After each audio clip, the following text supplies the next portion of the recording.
Visuals అయితే అల్టిమేటెడ్ highlight అన్న cinema అయితే బాగుంది. చూసే సినిమా పేరు గామే. ఈ సినిమా ఒక్కలో ఉంది భయ్య సినిమా నిజం చెప్పాలంటే. ఎట్లా వచ్చింది మూవీ? ఏ సినిమా రిలీజ్ అయినాయి? గామి ఒకటే కదా. భీమా కూడా ఉంది. భీమా ఇంకా రిలీజ్ కాలేదు అన్న, థియేటర్ నుంచి బయటికి రాలేదు. గామి ఒకటే సినిమా చూసిన, చాలా బాగుంది. అంటే కొత్తదనం కన్నా చాలా కొత్తగా ఉంది. ఎంత ముందు ఎప్పుడు చూడని హీరోని చూసినాం అనమాట అన్న. సూపర్, చాలా బాగా యాక్ట్ చేస్తాడు. బ్యాక్గ్రౌండ్ మ్యూజిక్ అయితే అదిరిపోయింది అన్న. విజువల్స్ అయితే అల్టిమేటెడ్ హైలైట్ అన్న. సినిమా అయితే బాగుంది. నిజంగా చెప్పండి. నిజంగానే భయ్యా ఫస్ట్ హాఫ్ కొద్దిగా లాగ్ అనిపించింది కానీ సినిమా మొత్తం ఓవరాల్ చాలా బాగానే ఉంది. అంటే మనం చూసినట్టుగా ఫైట్స్, 4 సాంగ్స్, కామెడీ సెన్స్ కానీ, హీరోయిన్ తో రొమాన్స్ కానీ అలాంటివి మాత్రం ఉండే ఈ సినిమాలో. ఒక జెన్యున్ గా చెప్పాలంటే ఒక మంచి సినిమా అన్న. కొత్తదనంగా ఉంది, కొత్తగా ఉంది. అంటే అట్లా కాదు భయ్యా, అంటే ఎవరు జోనర్ లో వాళ్ళు చూస్తారు, ఎవరి ఇమాజినేషన్ లో వాళ్ళు ఉంటారు. కానీ నాకు ఈ సినిమాకి సంబంధించి ఏమనిపించిందంటే కొత్తగా ట్రై చేసింది హీరో గారు, కొత్తదనం చూపించారని అనిపించింది నాకు. అంతే, అంతగా మించి అయితే ఏం లేదు. బ్యాక్గ్రౌండ్ మ్యూజిక్ బాగుంది, ఆర్ఆర్ బాగుంది, విజువల్స్ అయితే సూపర్. అసలు స్టోరీ అనేది ఒక అంటే ఈ రోజుల్లో మెడికల్ మీద అందరూ ఆధారపడి ఉంటారు కానీ మెడికల్ అని కాదు కానీ దేవుడి మీద కూడా భక్తి ఉండాలనేది ఒక చిన్న కాన్సెప్ట్ మీద వచ్చింది. బాగుంది, కొత్త డైరెక్టర్స్ అని కాదు, బాగుంది. అంటే అది తీసే విధానం ఉంది కదా అల్టిమేట్. నిజంగా విశ్వసేన్ని చూపించేది అదైతే ఇంకో లెవెల్లో చూపించారు. సూపర్, బాగుంది. మూవీలో హైలైట్స్ ఏం చెప్తారు? మూవీలో హైలైట్స్ అంటే హీరో యాక్టింగ్ ఒకటి భయ్యా, డైరెక్షన్ బాగుంది, బ్యాక్గ్రౌండ్ మ్యూజిక్ బాగుంది, ఆర్ఆర్ బాగుంది.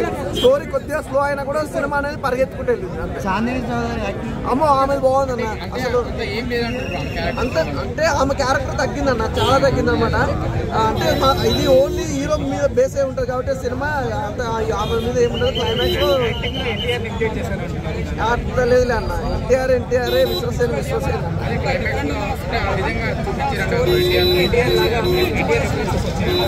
బేస్ లుకింగ్ అయితే మనోడు విశ్వసేన ఏంటంటే ఎన్టీఆర్ లెక్క కనిపిస్తాడు. అది కొందరికి ఫ్యాన్స్ కి అవుతుంది. లేకపోతే మూవీ చాలా బోరింగ్ ఉన్న వాళ్ళకి ఏం చెప్తారు? బోరింగ్ అంటే అన్న సినిమా అయితే ఇది అయితే నేను ఒకటే చెప్తున్నాను. సినిమా బోరింగ్ గా లైట్ గా ఉందంటే ఒకటే ఏంటంటే సినిమా మొత్తంలో సాంగ్స్ కానీ, రొమాంటిక్ సీన్స్ కానీ, పంచ్ డైలాగులు కానీ, హీరో డైలాగ్ వర్షన్ కూడా చాలా తగ్గినాయి అన్నమాట. దానివల్ల బోర్ అనిపిస్తుంది. విశ్వసేన నుంచి మనం కోరుకునేది ఆ యాక్టిట్యూడ్ కానీ, ఆ డైలాగులు కానీ, ఆ యాక్షన్ మూవ్మెంట్లు కానీ ఉంటాయి. కానీ ఈ సినిమాలో అలాంటివి ఏం లేవు అనమాట. ఓన్లీ ఒక నార్మల్ వ్యక్తికి వెళ్ళిపోయింది అనమాట, ఒక సాధు.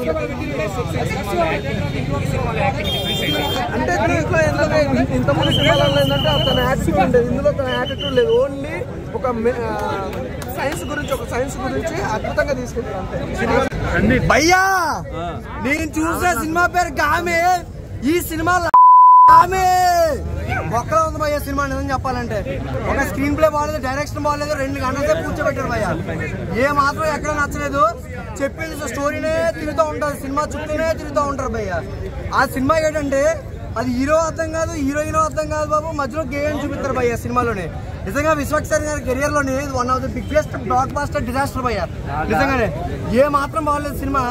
అసలు గ్యాంగ్స్ ఆఫ్ గోదావరి రిలీజ్ అవుతుంది అనుకున్నాం, మంచి హిట్ సినిమా అవుతుంది అనుకున్నాం. కానీ ఇటువంటి ఒక ఫ్లాప్ సినిమా తీశారు. నిజంగా మాకైతే నచ్చలేదు భయ్య. అంతా మంచి కొండలో తీశారు సినిమా అంతా. తిప్పిన చోటే తిప్పి నిజంగా చాలా అసలు మాకైతే ఏమాత్రం నచ్చలేదు. నిజంగా పెట్టిన టికెట్ కి డబ్బులు అయితే వేస్ట్ పోయారు నన్ను అడిగితే. Better to watch in OTT movies, అంటే థియేటర్లో వాచ్ చేయండి. అంత ఇటువంటి సినిమా చూడాలనుకుంటే ఓకే. కానీ కొన్ని విజువల్స్ వరకు ఓకే బాగుంది, కొన్ని విజువల్స్ వరకే బాగున్నాయి. లేదు అంతా పెద్ద ఏం లేదు సినిమా. సో ఎవడో రిస్కులు చేసుకుని మరి సినిమాకి వెళ్ళొద్దండి నిజం చెప్పాలంటే.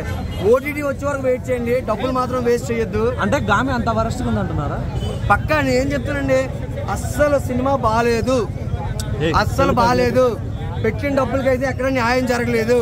గ్యాంగ్స్ ఆఫ్ గోదావరి వస్తుంది, ఆ సినిమా హిట్ అయిపోతుంది, నేను ముందే చెప్తాను. అంతేగాని ఈ సినిమా పెద్ద ఏం లేదు. చాందీ చౌదరి గారి రోల్ కూడా పెద్ద ఏం లేదండి సినిమాలోని. బీజిఎం ఒకటి లాక్కొచ్చిన సినిమా అంతే, అంత మించి ఇంకా సినిమా ఏం అంత పెద్ద అనిపించలేదు. స్టోరీ లేదు, ఏమీ లేదు. ఎక్కడెక్కడ హాలీవుడ్ విజువల్స్ అయితే తీసుకొచ్చినట్టు ఉంది సినిమా మొత్తం. చెప్తాను కదా, ఆడియన్స్ ఎవరైతే చూస్తారో డబ్బులు అయితే బొక్కెట్టుకోవద్దు. నిజంగా సినిమా అంటే సూపర్ ఫ్లాప్ మూవీ అండి. విశ్వక్సేన్ గారి నిజంగా కెరియర్ లో one of the blockbuster disaster. So better to watch in movies theatre ఓటీటీలో చూసుకోండి అంతే. ఇంకొకటి ఏంటంటే మా పేరు చెప్పి రివ్యూలో మేము ఇస్తున్నాం అని చెప్పి మా పేరు చెప్పి డబ్బులు తీసుకుంటున్నారంట. వాళ్ళు మమ్మల్ని వచ్చి అడుగుతున్నారు, మీరు ఎందుకు పాజిటివ్ చెప్పలేదు, డబ్బులు తీసుకున్నారు కదా అనేసి. మాకు ఎవడో ₹1 ఇవ్వలేదు, మేము ఎవరి దగ్గర ₹1 తీసుకోవట్లేదు. మా రివ్యూ వాళ్ళు మా పేరు చెప్పి డబ్బులు తీసుకుంటున్నారు, లేదంటే కొత్త తీపిచ్చి రివ్యూస్ చెప్పిస్తారండి. ఇది ప్రస్తుతం జరిగే ఒక దందా అయితే జరుగుతుంది. సో సినిమా అయితే పెద్ద ఏం లేదు భయ్య, మీరు అంత ఎక్స్పెక్ట్ చేసినంత అంత పెద్ద ఏం లేదు, వేస్ట్. ఇంకా దీని గురించి ఎంత తక్కువ మాట్లాడుకుంటే అంత మంచిది. సినిమా మొత్తం అంతే ఆ మంచు కొండలో చూపిస్తారు, మాట్లాడితే ఆ మంచు కొండలు అంతే అండి. వ్యవచారంలో బంచిక్లు సినిమా మొత్తం, స్టోరీ లేదు ఏమీ లేదు. లాస్ట్ లో బాలయ్య బాబు వచ్చాడు కదా, ఎలా అనిపించింది? బాలయ్య బాబు ఎక్కడండి, సింహం ఏం లేదు, ఉత్తరే బాలయ్య బాబు లేదు, ఏ బాబు లేదండి. అర్థమైందా? దయచేసి నా ఒపీనియన్ చెప్తానండి, ఎవడో చూడొద్దండి సినిమా. అసలు గామి కాదండి, పెద్ద సునామీ అండి సినిమా. Thank you.